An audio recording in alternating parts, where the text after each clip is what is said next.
आता होऊ लागलेले आहेत आणि सरकारकडनं सातत्यानं असं म्हटलं जातं की विरोधकांना संख्याबळाचं गणित कळत नाहीये. एक मिनिट, तुमचे कॅमेरे रेडी आहेत का?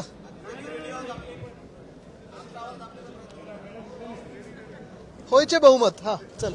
विरोधकांकडनं सत्ताधारी असं म्हणतायत की विरोधी पक्षनेत्याच्या बाबतीत जे संख्याबळ आहे हे विरोधकांना कळत नाहीये, त्यामुळे कुठे आता भास्कर जाधवांना सुद्धा कॉर्नर केलं जाते.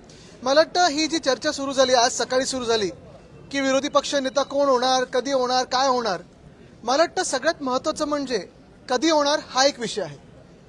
महाराष्ट्रासारख्या राज्यामध्ये एवढं निवडणुका झाल्यानंतर निवडणूक आयोगाच्या आशीर्वादानं बहुमताचं सरकार बसलेलं आहे आणि तरी नेमकं कोणाला घाबरतायत हे, कशाला घाबरतायत हे?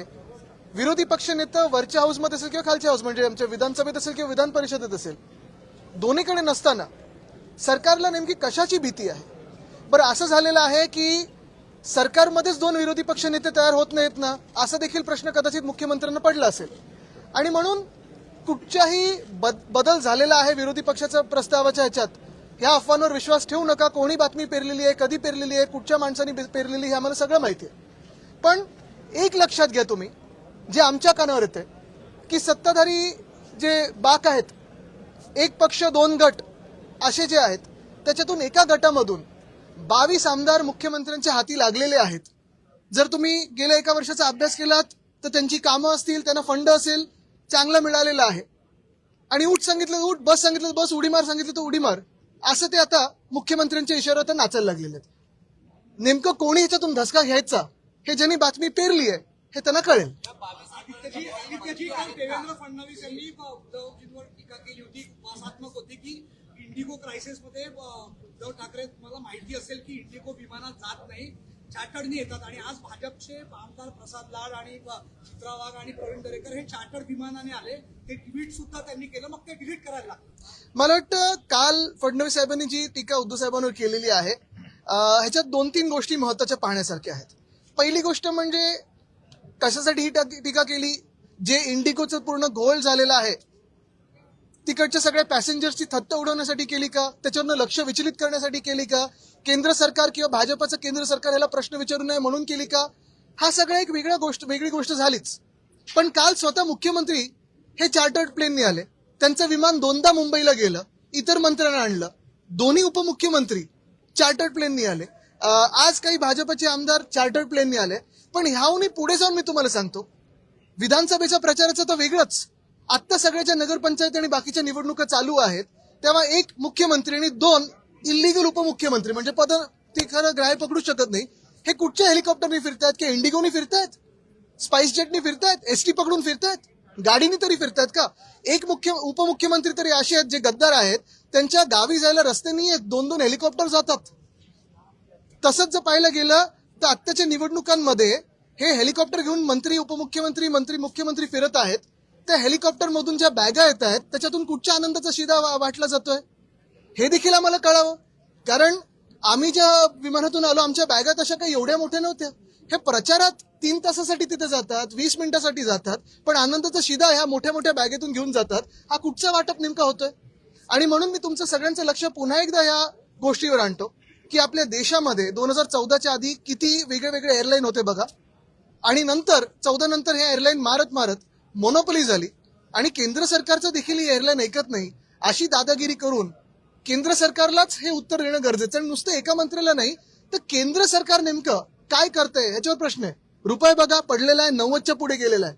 एशियामधली सगळ्यात खराब परफॉर्मिंग करन्सी ही आपली आहे, रुपयाची. तसं पाहायला गेलं तर शेतकरी आत्महत्या वाढलेल्या आहेत. परवा देखील आमचे जे खासदार आहेत ओमराजेजी, त्यांना उत्तर आलेलं आहे की महाराष्ट्र शासनाकडून प्रस्ताव आला नव्हता, आता आल्यानंतर म्हणजे हे सगळं उत्तर आल्यानंतर आता प्रस्ताव पाठवलाय कर्जमुक्ती किंवा जी काही मदत असेल ती. म्हणजे एका बाजूला साफ लोकांबरोबर खोटं बोलायचं आणि दुसऱ्या बाजूला थट्टा करून लोकांचं लक्ष विचलित करायचं, ही त्यांची प्रवृत्ती.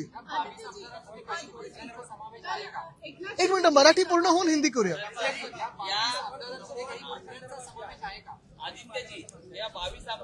एक मिनिट, हे करून इथे येतो. काय बघा, याच्यात गैरसमज म्हणजे तपोवन नाशिकमध्ये मग आता मी ऐकलं ठाण्यामध्ये 700 झाडं ते मेंटल हॉस्पिटल आहे तिथे. परत मुंबईमध्ये संजय गांधी नॅशनल पार्क, हे देखील त्यांनी आता तिथे मंत्र्यांचे बंगले आहेत, तुम्हाला माहिती आहे येऊरमध्ये कोणाचे कोणाचे बंगले आहेत, ते छाटायला जाणार. त्याचा वेगळा एक मॅप बनवतात, प्लॅन बनवतात. तसंच पाहिलं तर आपल्या नागपूरमध्ये इथे अजनी वन ते देखील मारायला चालले होते. मी मंत्री असताना ते थांबवलं होतं, तरी भाजपचे लोक ते कापायला मागेच आहेत. अरावली जे राजस्थान, गुजरात, हरियाणामध्ये आहे.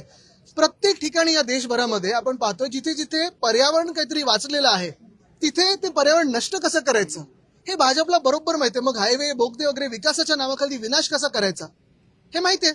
तसंच पाहायला गेलं तर ताडोबा अंधारीच्या मध्ये जे कॉरिडॉर आहे तिथे मायनिंग आम्ही बंद केलं होतं. मायनिंग कशाला सुरू करताय तुम्ही तिथे? मेळघाटची वाट लावायचं कशाला हात घालताय? वेस्टर्न घाट्समध्ये सह्याद्री जो आपला पूर्ण पर्वतमाळा आहे तिथे देखील ना मायनिंग सुरू करायचंय. एकंदर कुठेही पर्यावरण चांगलं ठेवायचंच नाही, जगू शकतच नाही कोणी, अशी परिस्थिती करून ठेवायची. 22 आमदारांमध्ये ज्या 22 आमदारांचा आपण उल्लेख केलेला आहे किंवा त्यामध्ये काही मंत्री आहेत, त्यांना नेमकं कोण लीड करत आहे? बघा, त्या 22 आमदारांमध्ये मी असं कोणतरी व्हाईस कॅप्टन म्हणून स्वतःला म्हणतात सुद्धा, यांचे काय उद्योग धंदे चालतात हे मला माहित नाही.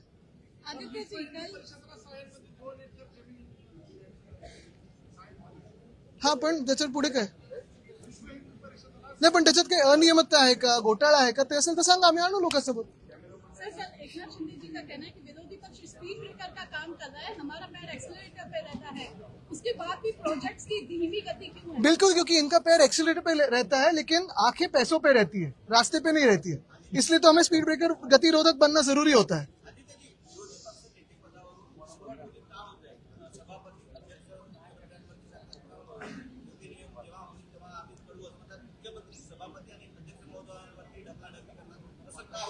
आता तुम्ही टोलवा टोलीचा विषय घेतलाय, पण यांचं जे काही झोलवा झोलवी चालते ते थांबवण्यासाठी त्यांना आम्ही थांबू अशी भीती वाटते.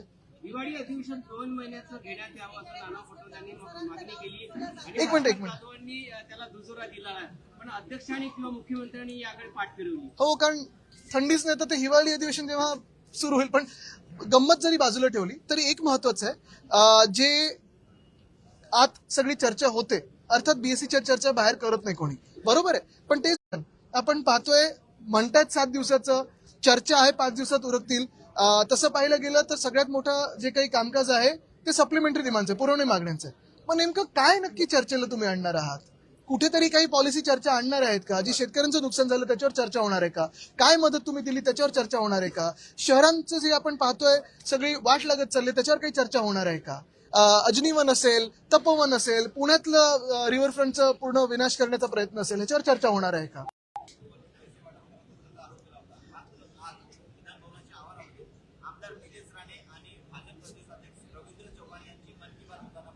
बघा, मी त्यांच्या अंतर्गत विषयावर बोलणार नाही, पण शिवसेना ही एकच आहे आणि शिवसेना उद्धव बाळासाहेब ठाकरे पक्ष हा एकच आहे.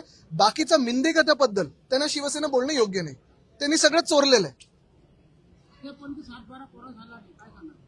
काय सांगाल म्हणजे ह्यांनी आता जाऊन शेतकऱ्यांमध्ये बोललं पाहिजे की जे त्यांनी निवडणुकीच्या आधी वचनं दिली होती ती कधी पूर्ण करणार.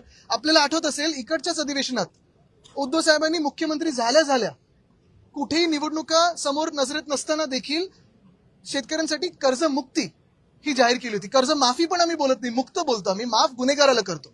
पण हेच सरकार, भाजपचं सरकार आणि सोबत दोन जे गट आलेत ते आता थट्टा उडवतात शेतकऱ्यांची आणि सगळ्यांची. धन्यवाद.